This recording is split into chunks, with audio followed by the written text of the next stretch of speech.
Fala pessoal do primeiro ano, professora Simone Cassiari de Biologia, passando por aqui com mais uma correção comentada das atividades do PET.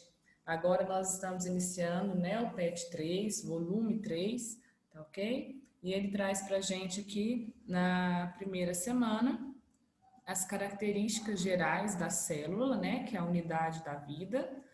Então, ele traz os seres acelulares, que são os vírus, traz as características gerais e morfológicas desses vírus. Depois, ele vem falando sobre a morfofisiologia da célula, né? Fala sobre a membrana, sobre as organelas do citoplasma, traz uma figura aqui bem legal de uma célula animal, né? Demonstrando o citoplasma aí rico em organelas citoplasmáticas, cada uma com suas funções. Aqui ele traz já uma introdução sobre a membrana citoplasmática, aqui sobre DNA, RNA, transcrição, tradução, né, produção de proteínas a partir dessas moléculas. Traz aqui um comparativo da célula procariótica, da célula animal e da célula vegetal. Uma tabela, né, comparando aí presença e ausência de organelas citoplasmáticas nos diferentes tipos de células. E vem para a gente com as atividades da semana 1, né? Então, vamos à correção. Número 1. Os procariontes diferenciam dos eucariontes porque os primeiros, entre outras características. Então, a gente tem que analisar as características dos seres procariontes, né? Que faz com que eles sejam diferentes dos eucariontes. Na letra A, não possuem material genético. Na verdade, todo ser vivo possui material genético, né? Desde as bactérias, protozoários, fungos, algas, plantas, animais, até mesmo os vírus que não são considerados seres vivos possuem material genético, certo? Então a letra A está incorreta. A letra B possui material genético como os eucariontes, mas não possui núcleo diferenciado. É exatamente essa que é a alternativa que a gente deveria marcar, né? Então, os seres procariontes possuem DNA, que é o material genético, mas esse material genético fica exposto, né? Fica ali flutuando no citoplasma. Não há um núcleo, uma membrana nuclear protegendo esse material genético dentro dela. Mas vamos eliminar as outras alternativas. Letra C. Possuem núcleo, mas o material genético encontra-se disperso no citoplasma. Está incorreto, né? Eles não possuem núcleo. Letra D. Possuem material genético disperso no núcleo, mas não estruturas organizadas denominadas cromossomos. Também não, porque está falando que o material genético está no núcleo, né? E seres procariontes não têm núcleo. E a letra E, possui núcleo e material genético organizado nos cromossomos. Também está incorreta, porque está afirmando que procariontes têm núcleo, quando na verdade não tem, ok? Então, número 1, letra certa seria a letra B. Número 2. O número 2 pode ter causado alguma confusão, né? Porque primeiro ele traz uma questão para você responder da FUVEST e depois ele traz aí uma figurinha, né? Onde tem células conversando entre elas, né? Então, você deveria fazer as duas questões, certo? Então, primeira lá, quais as diferenças existentes entre células procariotas e eucariotas quanto ao núcleo e ao citoplasma? Então, o que vai acontecer? Os procariontes, né, com relação ao núcleo, não apresentam, então, procariontes não apresentam núcleo diferenciado, enquanto os eucariontes apresentam, né? E com relação ao citoplasma, os procariontes não apresentam organelas membranosas, como o retículo endoplasmático, granuloso e não granuloso, lisossomo, complexo de Golgi, né? Enquanto que nos eucariontes essas organelas são encontradas, certo? E depois, com relação à figurinha, ele traz duas questões para a gente, a letra A e a letra B. Na letra A, ele pergunta: indique o tipo de célula representado, respectivamente, por 1, 2 e 3. Então, você teria que analisar as falas, né, de uma célula para outra para identificar que tipo celular são esses. Então, o número 1 está falando para número 2: sem você, eu fico sem O2, né? E lá embaixo, a número 3 está falando para os outros. Será que somos parentes? Então, o que que acontece? Quando você pensa que o número 1 está falando que sem o O2, né, que o O2 que o outro produz é importante, está se referindo a uma célula animal, né?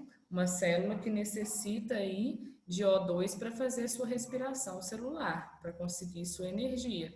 Então, o número 1 é uma célula animal e você consegue identificar que ela é eucarionte a partir do momento que ela tem as organelas dentro do citoplasma, né? A número 2, que é quem, segundo a número 1, produz o O2 necessário para ela, né? Então, a número 2 é uma célula vegetal. A diferença básica que a gente consegue perceber aí é a presença de um vacúolo, né, vegetal dentro da célula, que é esse espaço branco no centro da imagem, né? Que serve de reserva de água e minerais para essa célula vegetal, e a presença também aqui no entorno da célula de uma estrutura mais rígida que é a parede celulósica, presente somente em células vegetais. Então, número 1, célula animal, número 2, célula vegetal. E a número 3 pergunta lá embaixo, né, será que somos parentes? Por quê? Essa célula é bem menor em tamanho com relação às outras duas, né? E a gente consegue identificar que ela é uma célula bacteriana, tá? Porque ela não tem um núcleo definido, você consegue ver um citoplasma somente com material genético disperso, né? Nesse citoplasma, sem núcleo e mais centralizado, certo?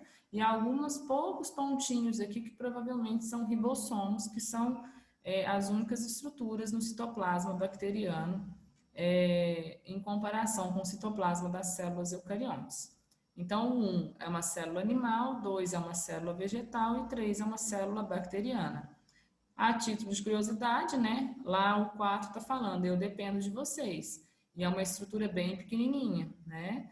Então, aqui são os vírus. Por que que ele fala de dependência, que ele depende dos outros? Porque os vírus são estruturas que não possuem célula, né? Não tem uma célula formada, eles têm apenas uma cápsula de proteína envolvendo o material genético deles, que pode ser DNA ou RNA, e eles são parasitas celulares intracelulares obrigatórios, ou seja, os vírus só apresentam metabolismo quando estão dentro de uma célula hospedeira. E na letra B, ele pede para justificar a declaração que 1 faz para 2. Então, é o que a gente falou lá no começo, né? Sem você, eu fico sem O2. O que significa essa declaração? Que a célula animal é dependente do oxigênio, do gás oxigênio, para realizar a sua respiração celular, e esse oxigênio é produzido pela célula vegetal, que realiza a fotossíntese, ok? Continuando, a questão número 3. A célula eucariótica é compartimentada, a procariótica não. Então, está falando desses compartimentos, dessas organelas citoplasmáticas que acabaram se formando dentro das células eucarióticas, no citoplasma delas, né? Esta afirmação faz sentido quando comparamos os dois padrões de organização celular sob o seguinte aspecto. Então, vai trazer para a gente, em cada uma das alternativas, alguns aspectos a serem analisados, para a gente saber essa comparação entre a célula eucariótica e a procariótica. Então, na letra A, ele fala sobre o aspecto de dimensões celulares. A relação superfície e volume é maior na célula procariótica que na célula eucariótica. Assim, a célula procariótica apresenta-se com uma área superficial suficientemente grande para satisfazê-la em termos nutritivos. Ao mesmo tempo, seu espaço interno é adequado à ocorrência de reações metabólicas num ambiente descompartimentado.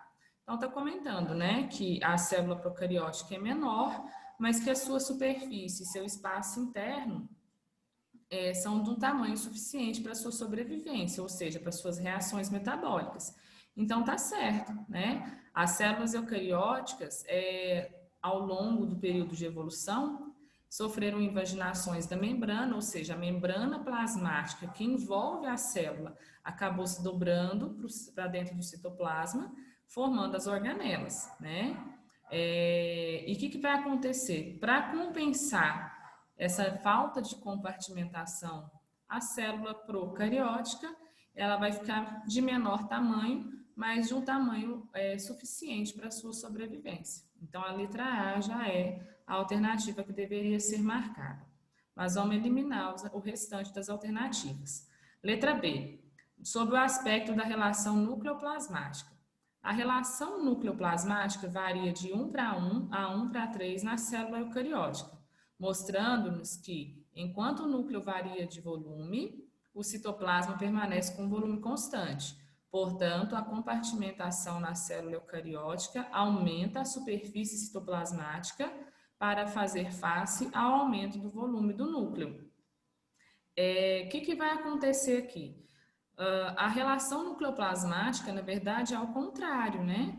Então, conforme diminui o tamanho da célula, o tamanho do núcleo, você vai ter um aumento celular. Então, células maiores têm núcleos menores, certo? Então, a letra B estava incorreta. Na letra C, presença de estruturas membranosas é o aspecto que vai ser analisado agora. A presença de mesossomos e nucleolo nas células procarióticas dispensa a presença de outras organelas citoplasmáticas. O erro básico aqui é a palavra nucleolo, né? Os nucleolos são regiões dentro de um núcleo celular onde há uma intensa formação de RNA, tá? Então, somente células eucarióticas apresentam nucleolos dentro dos seus núcleos, tá ok? Então, se a célula procariótica não possui, a letra C está automaticamente incorreta. E por último, o último aspecto analisado na letra D, processo evolutivo.